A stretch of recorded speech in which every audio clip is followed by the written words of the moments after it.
I have to say it's probably the most incredible trip I've ever taken. When you sleep in the tents, you're sleeping by a dough line, so you're sleeping by the sunlight. It's huge. By the way, this cave could fit a 40-floor skyscraper inside of it. It's massive in some parts of it. It has the largest stalactites in the world, and there's just like huge just like columns of stalactites, stalagmites there. And because you have to rappel in, they've not found any evidence that humans in the prehistoric days were there. So it's really like you're going to a place that man has not been before. And that's like, whoa, it's incredible.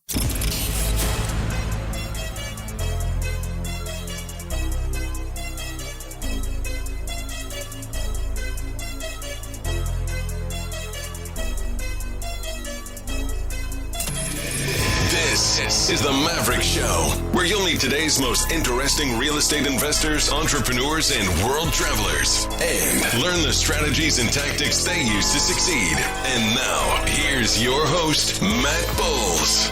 Hey everybody, it's Matt Bowles. Welcome to the Maverick Show. My guest today is Becky Gillespie. She is a full-time digital nomad, the host of the School of Travels podcast, and the author of the book Shimokitazawa, a Tokyo beginner's guide to the world's most walkable neighborhood. Originally from Cincinnati, Ohio, she lived in Tokyo, Japan for 12 years and then became a full-time itinerant nomad in 2017. She has traveled to 69 countries and had epic travel adventures, including trekking Everest Base Camp, climbing Mount Kilimanjaro, and hiking Hang Son Doong, the world's largest cave located in Vietnam. Becky, welcome to the show. Thank you so much, Matt. I'm so excited to be on your podcast with you. I am super excited as well, and I wanted to do this episode back to back with the last Maverick Show episode where you interviewed me on your podcast, The School of Travels. And tonight we're going to flip the tables and I'm going to be interviewing you, and I'm super excited to continue this conversation. Yeah, it was so nice to flash back to our conversation back in December. I can't believe it's been that long since the Nomad Cruise 10 where we met. Yeah, and in the last interview, we had wine together, and we do not have wine today because we are in very different time zones. I am currently in Asheville, North Carolina, and where are you today? I'm in Tokyo, Japan. Again, I've been here since January. I have permanent residency in Japan, so it has been an unexpected bonus to have that under my belt and be able to stay here with no issues as long as I need to. That is awesome. All right, I want to go way back to the beginning and ask you about growing up in Cincinnati. But to start this off with, I have a couple Cincinnati-specific questions to lead this off. Are you ready? Yes, sure. Okay. Gold Star chili or Skyline chili? I don't even know why this is a question. Skyline every time. I've only been to Gold Star like twice in my life. Okay, you're definitely from Cincinnati. Okay, next question. Grater's ice cream. Best ice cream in the world or by far the best ice cream in the world? By far the best ice cream in the world. Every time I go home, I have to have it. You will never have chips in your ice cream bigger than Grater's. Okay, you passed the test. You are definitely from Cincinnati. And by the way, I only know these things because my parents moved to Cincinnati after I had moved out, and they lived there for about 4 years. So I would go home and visit them during the holidays. And they've subsequently moved, so I have no further remaining ties in Cincinnati, but a lot of great memories and a lot of wonderful people that live there for sure.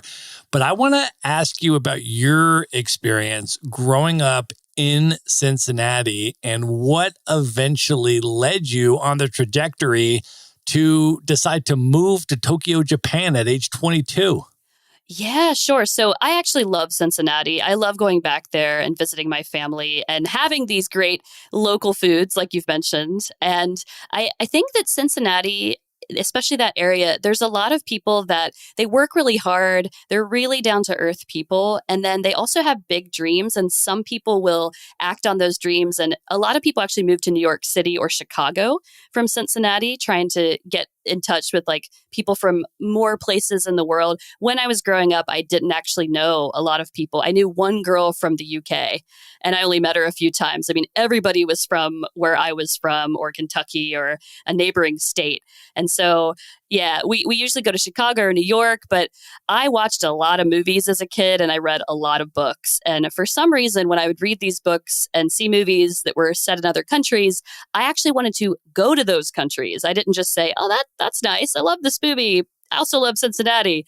So I was like, I'm making a list. I'm going to figure out how I can actually go to these places first on vacation, check them out, and maybe I want to move there. I was that kid who was 14 on her own in one room of the house watching foreign films while my other family members were not so into it and were watching other things in another room. So yeah, I had some moments where I thought, why am I so different from my family, at least in terms of being fascinated by other cultures? I remember really wanting to learn French as a kid, and my parents were like, we don't know anyone who can give you access to that. Because, you know, the internet wasn't around when I was a young kid. I'm 38, by the way, full disclosure, everyone. But yeah, so when I was 21, this was a pivotal thing for me. I went to Miami University of Ohio, which is about a 45-minute drive from where I'm from. I actually started working in a movie theater the last year of high school, and I loved my coworkers and that movie theater so much that I wanted to keep working there all through college. So actually every weekend in college, I would drive home and I would stay with my parents on the weekends. I totally missed the huge party scene of college, which there was a huge one at Miami. There was a big sorority and fraternity life there, but I was working 30 hours a week at a movie theater while double majoring. And I also knew even then that the way to my freedom was having financial freedom. My mom paid for half of my college, but I paid for the other half. For some reason, I don't know how I knew this, but I thought if I have my own savings and I don't have to ask my parents for money, I can tell them I'm moving to another country in a couple of years to try it out, and they can't say anything about it. So that was the real difference for me. Was I think I worked all through college, but I loved my job so much. It was my social scene. We had 130 staff members. We had 18 movie theaters in our theater. So there were things to do there. And yeah, those movies, I saw Lost in Translation during that time. And I thought, yeah, this movie, I saw it a year before I graduated. So I always joke that movie is about two characters suffering from aching loneliness, but Tokyo looks pretty cool. So I happened to have this English teaching company come to my university for the first time when I was graduating at a career fair. They said, come to a year of adventure in Japan. And I applied, and turns out it was very easy to get the job. But I thought, I'll go for a year and then I'll come back to Cincinnati. But I never came back. Wow, that's amazing. So had you done any prior travel? Did you go to any of those places that you were reading about or watching movies about or thinking about prior to moving to Tokyo? Actually, it's a really good question. The thing that gave me the confidence to move even further beyond to Japan was a year before I graduated. Miami University has a really strong study abroad program.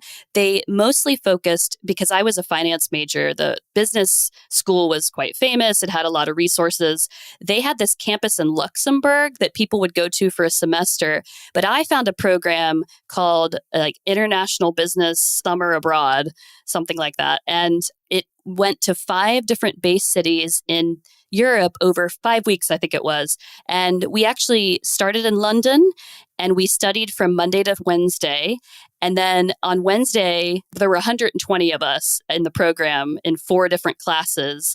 On Wednesday at noon, they'd say, class is over, meet us in the next base city in the next country on Sunday night. You're free to do whatever you want until then. So I had one girl that I actually met in elementary school join this program just to come with me because she wanted, she didn't want to go by herself. And we did a bunch of pre-study the spring semester so that we were ready to go in May to London. And then we had to plan our own things. There were no rules. So the first thing we did was we went to Paris that first weekend and checked into our first hostel ever and climbed through the window of the hostel because the key was missing. And like, like, Sounds see about these right. strangers. Yeah. It was one of those like top 3 hostels of Europe. And it was, you jump through the window, put your bags down, and there's some guy making out with another girl on the top bunk. And he's like, "Hey, I'm a firefighter from Canada." And you're like, travel is awesome. That's amazing. So where else did you go on that trip? So the base cities were London, Barcelona, Munich, Rome, and Brussels. And then at the end, one of our 4 professors, every year, he would organize a group that sailed in the Greek Isles for another week. So we had like 15 sailboats going together with like 6 students on each boat. And that was like an extra $900 or something. But you're like, well, I'm here. How would I skip this? And so it was amazing. It really gives you a very great introduction to the world of travel. And you have that cushion of like, you're going to see your students and your teachers again in like 4 days. So it was amazing. That is amazing. Yeah, I can remember studying abroad in undergrad, and my roommate and I took the winter break and just took the entire month and went Eurorailing through Europe. And I can just remember how incredibly magical and inspiring that was and motivating me to just want to travel and see so much more of the world. But I'm really curious to hear how that European experience then inspired you to move to Tokyo, because Japan is very different from Europe. And I would love to hear what it was at that age that was calling you to go to Tokyo. I was very curious about how I was going to react to Japan because, as I explained, I was going there from a movie I had seen where the characters are there for like a weekend or something. And one thing I knew was that the company I had been hired by was going to meet me at the airport. They were going to guide me all the way to an apartment that they were providing me. One of my roommates was going to be waiting for me at the train station to walk me there. It was going to be very guided when I got in. And I'd read things like Japan in general is very safe for solo female travelers, and just kept reading about how low the crime rate was. And I was like, well, I mean, it can't be more dangerous than where I am now in Cincinnati, so let's just give it a try. I had enough money to fly home, so that was the thing. It's like, just give it a shot. If it doesn't work out, have your plan B ready. Right. And how long was the initial commitment for that you were going to go and try it for? 1 year. That is awesome. Okay, so what was your initial impression of the city, and how did the first year go for you? I became best friends with the person who met me at the train station to take us to our apartment. So that was really lucky, although she did have a health scare and she ended up leaving about 3 months later, but we stayed in touch. But that was a really great introduction to almost feel like a sister. Like I had a sister now in Japan. She was actually from Australia, but she was showing me around, and I kind of felt like, honestly, I was continuing college when I first got there because our company called Nova was such a big English teaching company around Japan. And you would teach in different schools. You could swap your shift with other teachers. And so I was just meeting all these people from Australia, the UK, New Zealand, Ireland. It just felt like, wow, I just got here from Cincinnati and now I'm meeting all those British lads I've seen in movies growing up. This is pretty cool.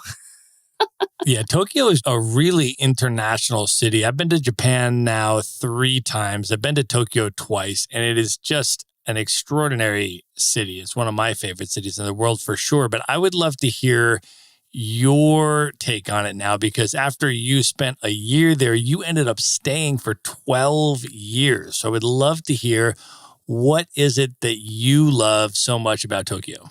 Yeah. So to be honest, at first I was, not sure how it was going to go. And I didn't know. I had only studied 2 of the alphabets for about a month before I went over. And those are hiragana and katakana. They're easy to learn, but it's the Chinese-based kanji 3rd alphabet that's the real challenge.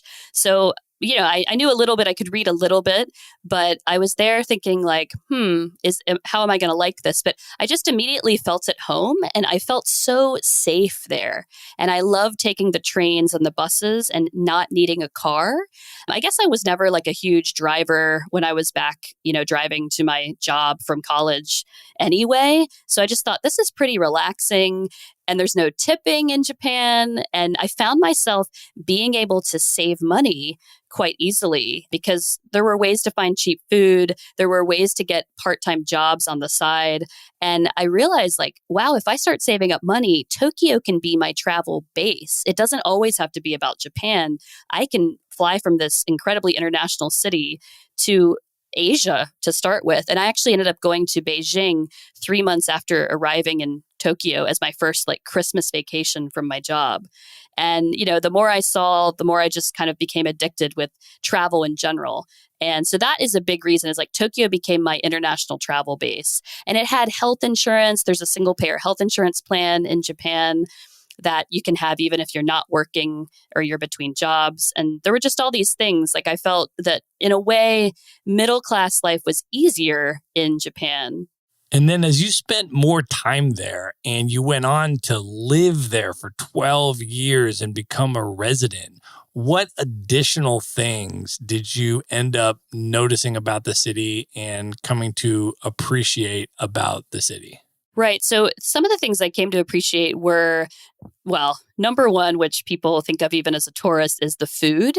I realized that the way I had grown up in Cincinnati, I didn't know anything about food or the joy you can get from it. I, to be honest, went to a lot of fast food restaurants in Cincinnati growing up. My mom was a working mom. She didn't have a lot of time to cook amazing meals for us at home. And I didn't realize how many chemicals and things were in our food we were growing up with. But Japan really values the quality of their food so much that I just dove deeper and deeper into, these different vegetables I'd never seen, eating raw fish, like doing all these things that to someone from Ohio at first is like, oh, no can do. But I realized that they really value the presentation of their food, these tiny details. It's such a big thing in Japan, and they take such great care with everything they do.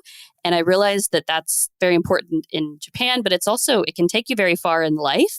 It can also be overwhelming. It's very well known that Japan has a very stressful working life. And I suffered from that too, especially when I joined the corporate life in Japan after teaching English. I did that for 4 years, and then I did quit and I did shift back into a teaching capacity, but I was teaching lawyers at that point. So there's things in Japan like the bathhouse culture that people go to, and they really relax there. There's ways that you can, relieve your stress. Going to the countryside in Japan is amazing. I also realized that Japanese people really value their privacy because it's such a crowded city and such a huge city in Tokyo. People, even if they've known each other for years in Japan, they don't tell you sometimes like, oh yeah, I'm actually engaged to be married and my wedding is coming soon. You might hear about something like that a week before it happens. Especially a man would tell you, oh, I just had a child 2 weeks ago. And you could be a close friend of theirs and not even know that, because there's certain things they don't go deep into their private lives. As someone from the outside, that can be frustrating sometimes because you feel that you don't know them on a personal level so deeply. But on the other side of that coin, you get to maintain your privacy and not feel bombarded by constant questions either. So it goes both ways. Yeah, the food scene in Tokyo is completely next level. I mean, it is absolutely extraordinary. And it's not just the Japanese food. It is the international food as well. So, for example, if you're in Tokyo and you want to have Neapolitan pizza, you can find real, authentic Neapolitan pizza restaurants that are going to be the best in the world outside of Naples. I mean, it is just truly an extraordinary culinary experience in that city. I completely agree. And that is something that will keep you here. The food alone will keep you here if you get deep enough into it. I mean, even the convenience store food is a delight. I've had so much fun this summer just going at night to check out what new flavor of ice cream they're selling at the 7-Eleven. And it's incredible. Yeah. And the other thing about Japan is that there are so many places that are amazing. So Tokyo is spectacular. It is just absolutely epic and magical. But I also spent about 5 weeks in Kyoto, and that city was completely different than Tokyo, totally different vibe, very different feeling, but also just blew me away. absolutely incredible, but in totally different ways. What was your impression of Kyoto? Actually, I just got to have that same experience finally after 16 years of arriving for the first time in Japan. But sadly, it was in February this year. So it was just when we were hearing more about the coronavirus, and I wasn't sure how much I could go out. And it wasn't like a normal experience because there were so few. But you're absolutely right. Kyoto is a very different vibe from Tokyo. I have to say I had a very quiet experience, but you can have that even with all the tourists that visit Kyoto. There's so many moments for reflection in Kyoto. It's spread out, but it is a much smaller city, but it feels like just a holy city with also the modern conveniences. They're really like halfway in between modern and ancient these days, it seems. It's really special. I want to do it again. It wasn't enough time to live in Kyoto, and I definitely want to go back. I agree. I want to go back as well. One of the other places that I spent time was out on the islands, which was yet another completely different experience. And the first island I went to was Miyajima. And we went out there to stay at a traditional ryokan, right? Which is a traditional Japanese guest house that would have an onsen, which is a traditional shared Japanese bath, and really do that traditional full experience. And it was just really spectacular, and what an incredible island. But I would love to hear your take. I know you've been there as well, and your impression of Miyajima. I'm so glad you got a chance to do that. I love ryokans. I'd recommend them to anyone, and especially a trip to the bathhouse. I understand it, but I also feel a little bit sad when I hear friends say that they'll never go to a bathhouse in Japan because it does require you to be naked in front of other people, which I know for Americans is a very daunting thought. I love the feeling you get in Japan of being cared for. When you stay at a place like that, you've never felt more cared for and calm in your life. And you can really get rejuvenated in these quiet spaces in Japan. Even the staff, they just speak so quietly and calmly to you, and they'll really just bring you anything you need. And it just like they take customer service to the highest level you've ever seen in the world in Japan. And I love it every time. So I'm really glad you got to have that experience. Yeah, super amazing. And then we went to another island, Naoshima, which is sometimes referred to as the Art Island, which was yet again completely different and absolutely incredible. I know some people stay overnight on Naoshima. We actually stayed overnight on the island, and other people just do it as a day trip. But I would love for you to explain a little bit more about that island and what your experience was like. I actually stayed in Okayama, which is about an hour away by train, plus a 20-minute ferry. But it's a huge city. It's on the Shinkansen, the bullet train line. And that's a really cool other way to do it is you can just stay in this larger city, see one of the 3 top gardens of Japan, which is in Okayama, and then come over to Naoshima on a day trip. And that's incredible too. But the island is just all these different art exhibits. There's renovated houses where each of these old houses has a different style of art exhibit in it on one side of the island. And then these incredible art museums that half of them are like, I know one of them, the Chichu Art Museum is like mostly underground, and it's playing with like light and the darkness, and there's a room full of Monets like underground in that art museum that I just almost had a religious experience walking into that room. It's amazing. And I think it's getting higher on the radar for people, but it's just a very unique experience you can only have in Japan. Yeah, I've been telling everybody to put Naoshima on their list as they go to Japan. Just a really unique experience. The other place that I went that was an incredibly powerful experience is spent a day in Hiroshima, which of course is one of the 2 Japanese cities where the United States dropped a nuclear bomb at the end of World War II. And it was just incredibly powerful to spend the day there at the Peace Park and the Peace Museum. And I just think every person should go there who can go there and just understand the level of devastation and destruction that comes with dropping a nuclear bomb on a city so that it'll never happen again. Absolutely. You should go there before you go to Kyoto and Osaka, in my opinion, if you have the time, just because it teaches and reminds us of such a powerful lesson to never do that again, basically, what we did in Hiroshima and Nagasaki to the people of those cities. And it's called the Peace Park, which is what you walk through first to the Peace Museum. And I mean, it was the first place I went as soon as I arrived in Hiroshima. Hiroshima has other things to do, and it's actually a beautiful city. And they've kept, I'm sure you saw the one building that they kept just the way it was left after the bomb. I think it's called Gembaku, with the open, like the roof that's exposed. But I feel that there is this peace, but also this deep-seated sorrow in that you can feel it when you're there. It's impossible not to feel what, like, the decades of history behind it now, but it's essential for any world traveler. If you can go the first week of August, that's the anniversary every year of the bombing. But also, Hiroshima has one of the most exciting baseball teams in Japan. And Japanese baseball is like something you have to do if you're there in the summer. You have to go to one game. So the Hiroshima Carp, actually, the hat looks just like the Cincinnati Reds. So I feel a special connection.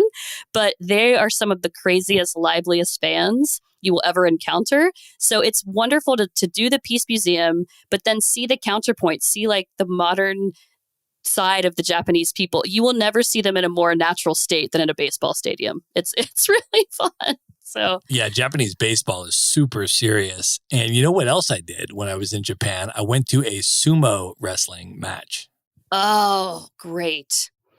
That's another must do, but hard to get tickets. It doesn't have, people think they can just show up and see a sumo match. No, it's only certain times of the year. So definitely check ahead on that.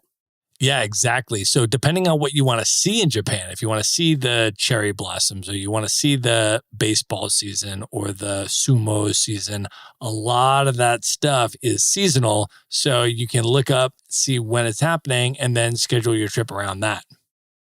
So, okay, Becky, now you were based in Tokyo for 12 years, and then you became a full-time itinerant nomad. So I want to now talk to you about some of your travel experiences outside of Japan. And I want to start with asking you about your experience trekking the Mount Everest base camp. Yeah, so I had a friend do it the year before, and he kept a diary of his daily experiences on the trek. And I read it and was really inspired by that and thought, wow, like that sounds doable, because I thought this was reserved for people that had like superhuman strength or something. And trekking Everest Base Camp is not climbing Mount Everest. I mean, it's a very different thing. This is actually something that I believe anyone can do if you have trained a little bit, got your cardio up, and pray that you're not being affected by altitude sickness, because the altitude does get high at the end. But I did it for 12 days. It was 9 days up. You fly from the capital of Kathmandu on a tiny plane, the scariest part of the whole thing, to this city, this little village, I should say, called Lukla. And you land, and then you basically start trekking. And every night you stay in different huts along the way, and you stop in a different hut for lunch. You get to another hut for dinner, you stay there, you have breakfast there, and then you keep going on to the next part of the journey. And as I said, I actually went by myself, and there were two other people. I joined a tour group. There were two other people, and then we had our guide, and it was our guide's first trek after the big earthquake there in 2015. So it was an emotional time for him as well. He had been on the trek when it happened, but he was safe. The people he was with were safe. But we were seeing a lot of rebuilding going on the trek. And yeah, we had no issues. All of us reached the base camp, and then we went down in 3 days. And the difficult thing with this trek is that depending on the weather, that little plane may not go for 3 days. You might get stuck in Lukla and just wait for good weather. And we actually were incredibly lucky and had no delays at all. But when you do this trek, you're going to need to leave time at the beginning and the end to make sure you can do it and get back to Kathmandu. There is a way to take a bus or trek back down to Kathmandu, but it's several more days.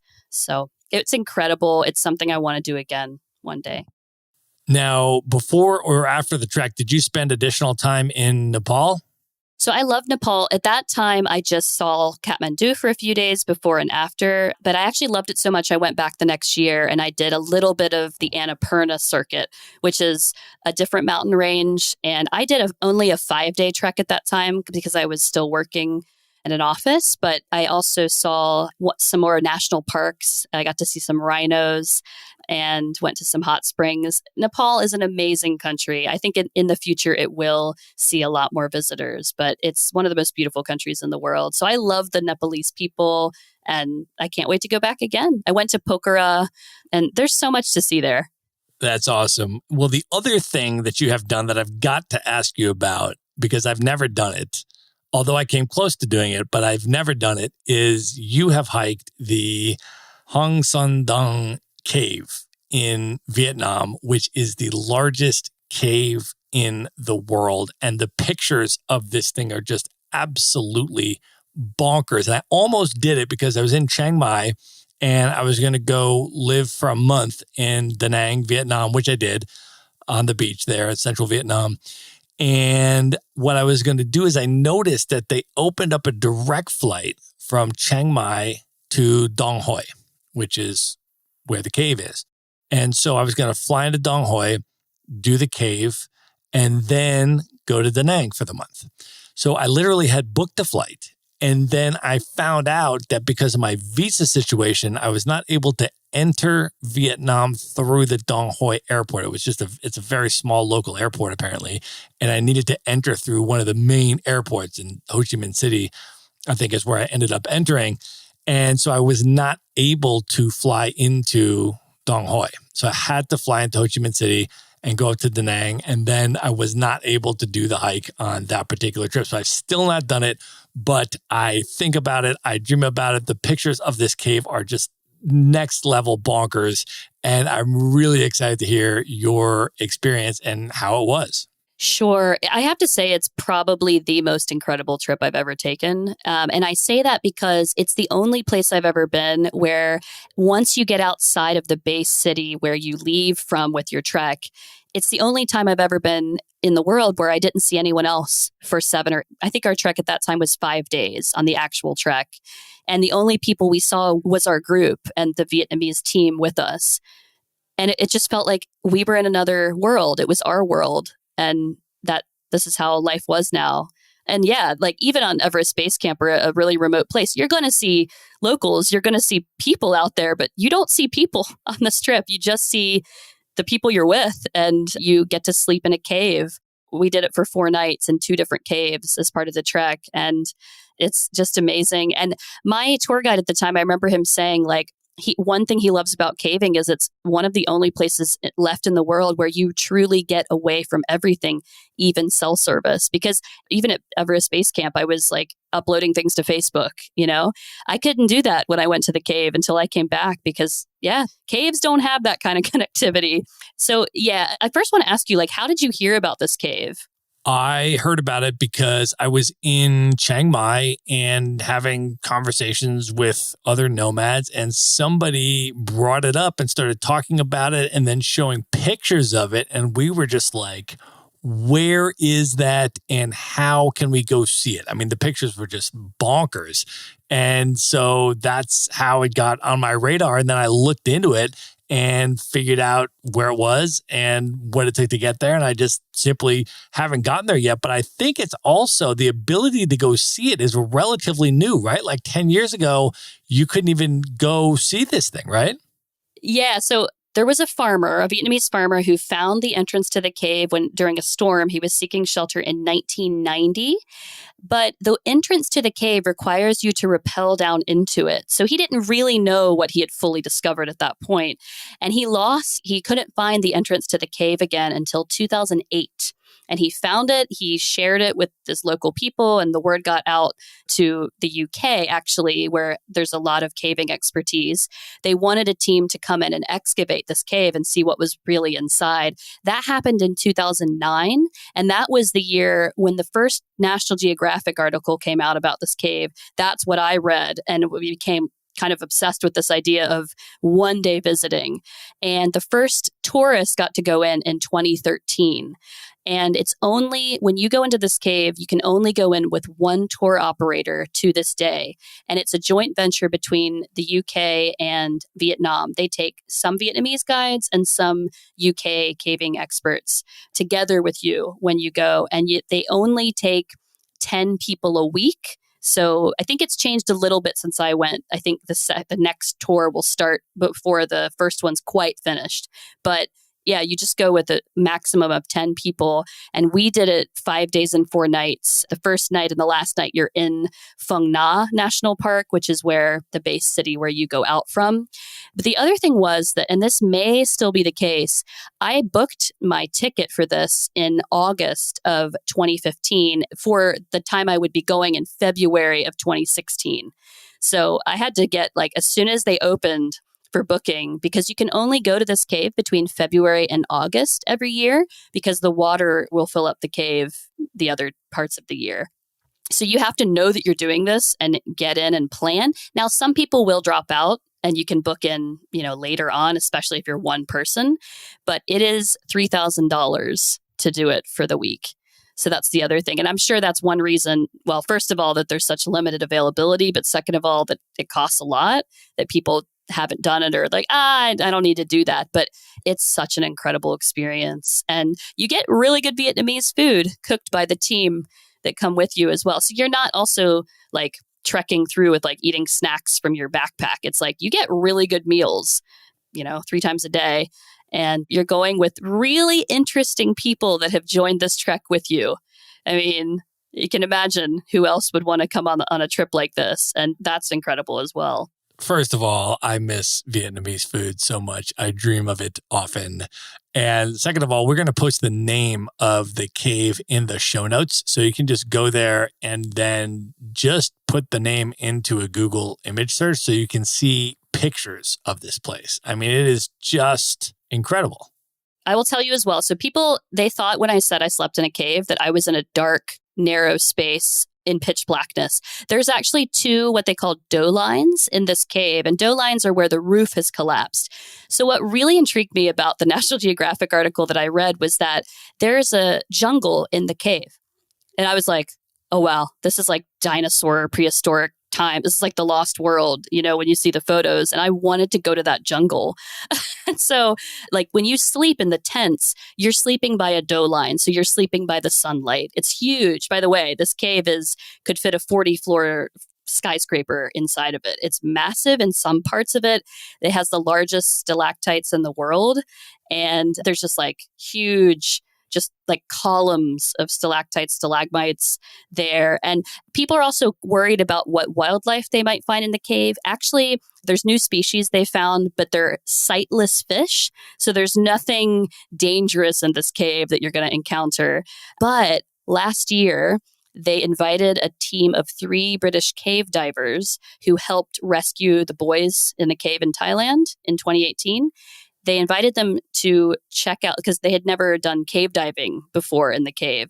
They discovered a new tunnel last year that is connecting to a neighboring cave, and they haven't had a chance to fully check it out. But if it actually is connected fully to the neighboring cave, it's going to be like, okay, so Mount Everest is about 8,800 meters. It's like finding another 1,000 meters of Mount Everest and making it even bigger. It's incredible. So they have to go back in with mixed gases of oxygen and helium to be able to get that deep, because I think it's 540 meters deep or something where they're diving in this tunnel. It's crazy. So much more to be explored here. And that's another drive of this, is like, because you have to rappel in, they've not found any evidence that humans in the prehistoric days were there.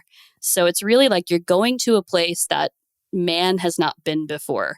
And that's like, whoa, it's incredible. That's amazing. I'm so excited that you have done that. Now, the other thing that you have also done, which I have not done, is you have climbed Mount Kilimanjaro in Tanzania. And I was in Tanzania. I did an East Africa trip back in 2018. So I was based in Nairobi, Kenya for the month. And from there, I went to Uganda And I went to Tanzania, but briefly. I just went to Dar es Salaam and then I went out to the island of Zanzibar. But I definitely did not hike Kilimanjaro. And I would love to hear about your experience in East Africa and what it was like to climb Kilimanjaro. Sure. So I went to Kenya and Tanzania and Zanzibar on an intrepid travel tour for about 10 days in 2009. That was my first experience. So I didn't get to stay for very long, but I did get my first experience with Tanzania. And then in 2017, I finally got to go back with like only the purpose of climbing Mount Kilimanjaro. And that was partly because, again, I was still working in an office, but I had just done Everest Base Camp in 2015. And so I was trying to build on top of that and say, okay, let's do something slightly higher and something that still doesn't require like an ice pick and ropes and things like that. So Mount Kilimanjaro is all trekking. You can do it just if you keep hiking forward.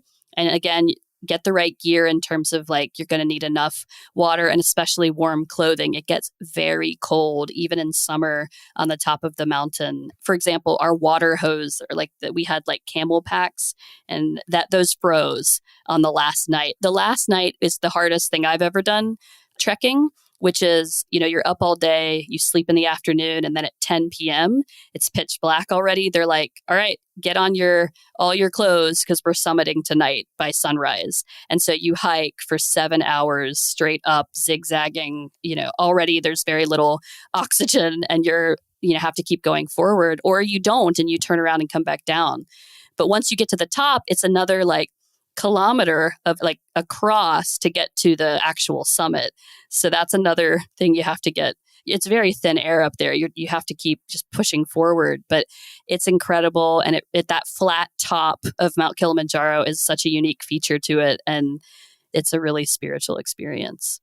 So awesome. All right. So between these three experiences that we have just discussed, how would you rate the strenuousness or the intensity level or the fitness level required to do these three things between climbing Kilimanjaro, trekking Everest Base Camp, or doing the Hang Son cave experience?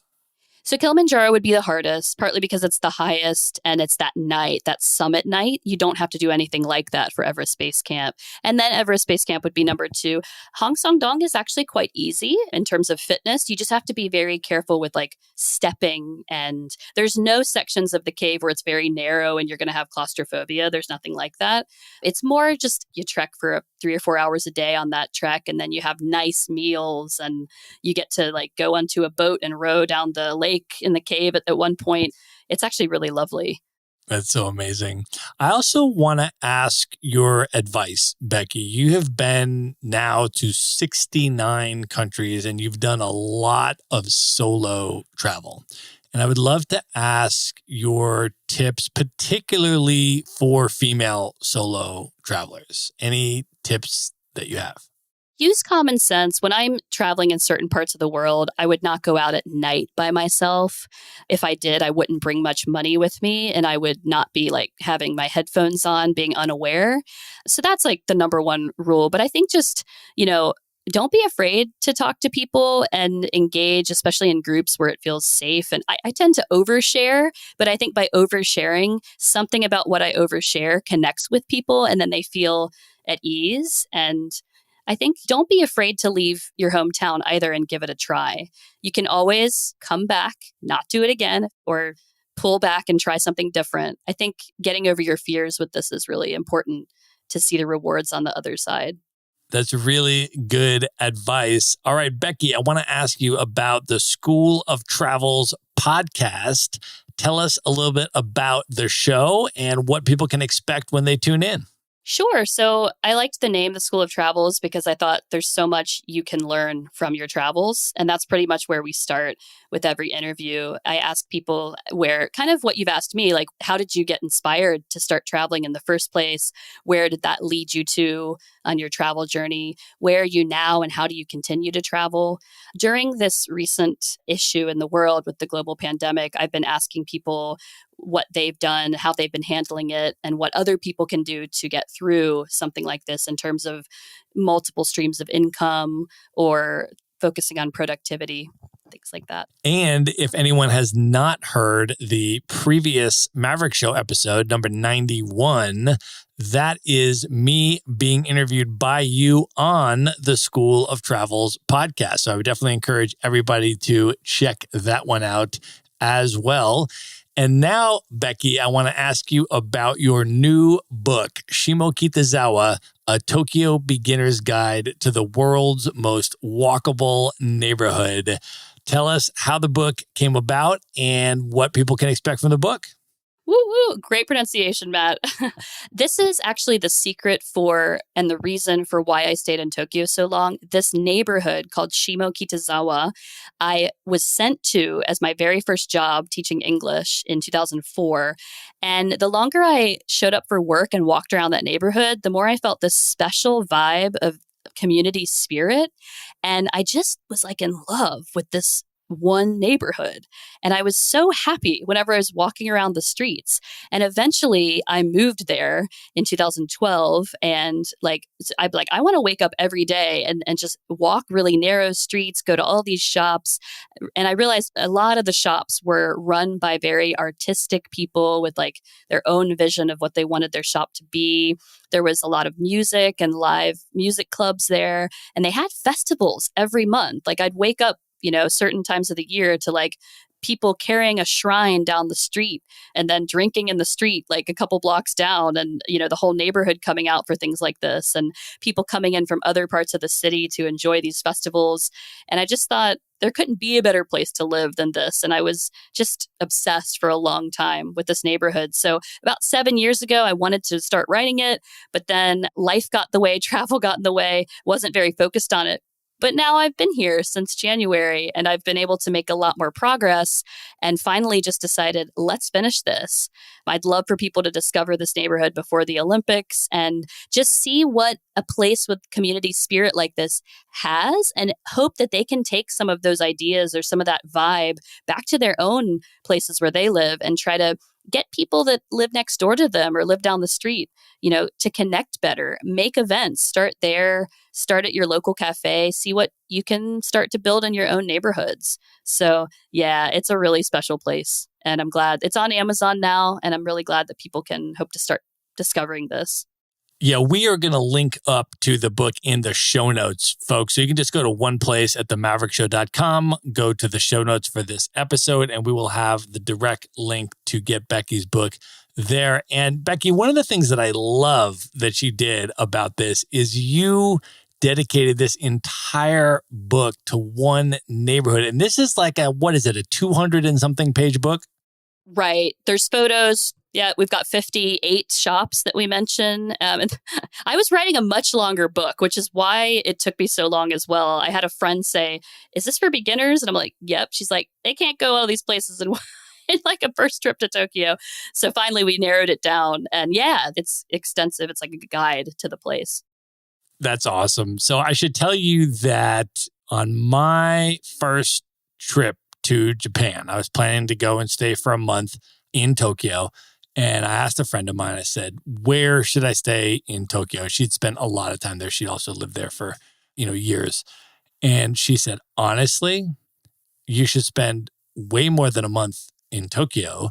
And what you should really do is spend at least a month in each of the different neighborhoods in Tokyo, because Tokyo is so massive and so epic that each of these neighborhoods is like its own universe and ecosystem and so worthy of extended time there. And so I absolutely love that you went this micro and this in-depth and this much detail just on Shimokitazawa. This place totally deserves it. And like you said, so many other places do too. And I just would see Shimokitazawa mentioned in a very brief paragraph in The Lonely Planet. And I was like, there's a whole world there that nobody knows about. For sure. And we are going to link up to that book in the show notes, folks. So just go to one place at themaverickshow.com. There you will find the link to Becky's book and everything else we discussed in this episode. And at this point, Becky, are you ready to move into the lightning round? I'm ready. The lightning round. What is one book that you have read that has significantly influenced you over the years that you would most recommend to people? One book I love is called Nonviolent Communication, A Language of Life by Marshall B. Rosenberg. It's kind of a training guide for how to communicate with people and really listen to their needs and express your needs in an effective way. If you can connect with people effectively, you can accomplish so many things. What is one app or productivity tool that you're currently using that you would recommend people check out? I have recently paid for a year subscription to the Calm app, which I think I very much needed these last few months. So I love the sleep stories there. It helps me relax before bedtime. If you could have dinner with one person who is currently alive today that you've never met, who would you choose and why? I would honestly choose Elon Musk. And that's because I feel like he's involved. His mind is moving in so many directions and he's influencing so many different industries right now. I would especially be fascinated to know, what is he thinking of the future of the planet? I like that he's very concerned about, the safety of the environment and trying to improve the way we're handling things on Earth. And actually, I know he's trying to leave the planet as well. But I mean, not a lot of people have the drive right now to push us forward and keep pushing. And I think it would be fascinating to hear what he has to say about things like that. Of all the places that you have traveled in the world, what are your top 3 favorite destinations that you would most recommend other people check out? Well, I've already mentioned the cave outside of Dong Hoi, Vietnam, in Phang Nga National Park. That would be my number one. Also, I loved Bhutan. It's a place, it's such a peaceful and beautiful place. Recommend to people. And also, haven't mentioned it yet, but Buenos Aires, Argentina. I've been back 4 times now. It feels like a city with great food and people that are waiting to they have the time to go out all night with you every night if you want. And that's not a lot. I don't find a lot of places where people make that kind of time for you. And it's great. That's true. I have been to Buenos Aires a number of times. I've spent probably about a total of 4 months there and a lot of absolutely incredible memories from that city. But I wanted to ask you if you could expand a little bit about Bhutan and just share with people where that is and what your experience there was like. Sure. So I had to join a tour, and you will have to do that because the country mandates that tourists pay a daily fee of a certain amount to experience the country. And I also was given a group visa on arrival when I came in, and that was through booking the tour. So if you do that, I went through Intrepid Travel. They only offer tours, though, 3 or 4 times a year because there's a monsoon season. Bhutan is a little mountain kingdom between India and China, and it does have a king, essentially, but a constitution has been created. And I think a lot of us heard about the gross national happiness that the country had set up as their platform that they wanted to promote to everyone. And I think what I really like about it is they've really kept their culture very strong. And you go in and you see people wearing a certain type of dress. And just, again, I love mountains. So there's a lot of mountains there. And I love the food, actually. I discovered the food here in Tokyo. And it's a lot of chilies and melted cheese, red rice, and it gets quite spicy. And I really like the food there. So to get in, you need to go from, I think, there's 2 different airlines, or there were, that flew into Bhutan. So you're going to have to go through Delhi, India, or there was a flight going from Bangkok. But that is one thing, is you're going to have to make sure you get one of those airlines that fly into Thimphu, the capital city. And the final question, Becky, what are your top 3 bucket list destinations, places that you've never been that are the highest on your list you'd most like to see? Definitely Socotra, which is an island off the coast of Yemen. We actually passed by it on the Nomad cruise last year, but it is going through a whole lot of trouble right now, and I don't think I'll be able to get there anytime soon. But it's got really amazing flora and fauna and its own language. It sounds like quite an interesting and unique culture there. Number 2 would be Antarctica. I question whether I really should go because of the environmental impact, but it just looks so beautiful. And number 3 would be probably of all places, I still want to go to Egypt. I thought I would be seeing Egypt for the first time on the Nomad cruise, but I just love the history there and all the archaeological sites. It would be great to go there. Awesome picks. And feel free to hit me up when you go to Egypt. I have been there 3 times and I've spent about a full year in total in Egypt. So feel free to hit me up for recommendations when you're ready to plan that trip. And at this point, Becky, I want you to let people know how they can get a copy of the book, how they can listen to your podcast, and how they can follow you on Instagram, connect with you, and learn more about what you're up to. All right. So to get the book, we're going to have a link, I'm sure, on Matt's website. I don't know if you know how to spell Shimokita, but if you just go to Amazon and put Shimokita Becky, you will find the book because it is a very micro niche area, like Matt said, and there's not much that pops up once you put those 2 words in. So Shimokita Becky. Please follow me at Tokyo Becky on Instagram or at the School of Travels, where I post all the latest interviews. And you can also go to theschooloftravels.com. Awesome. And the website will let them know how they can listen to the podcast right there as well.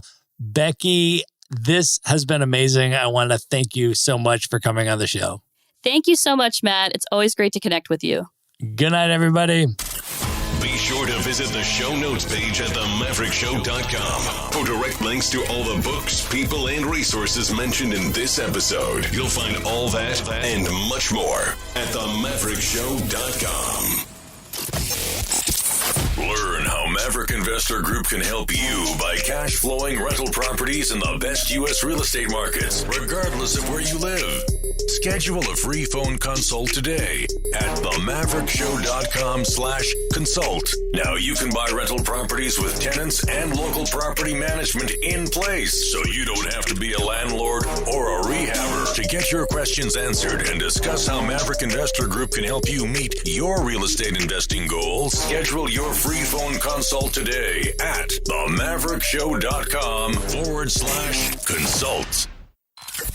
If you like podcasts, you will love audiobooks, and you can get your first one for free at themaverickshow.com/audiobook.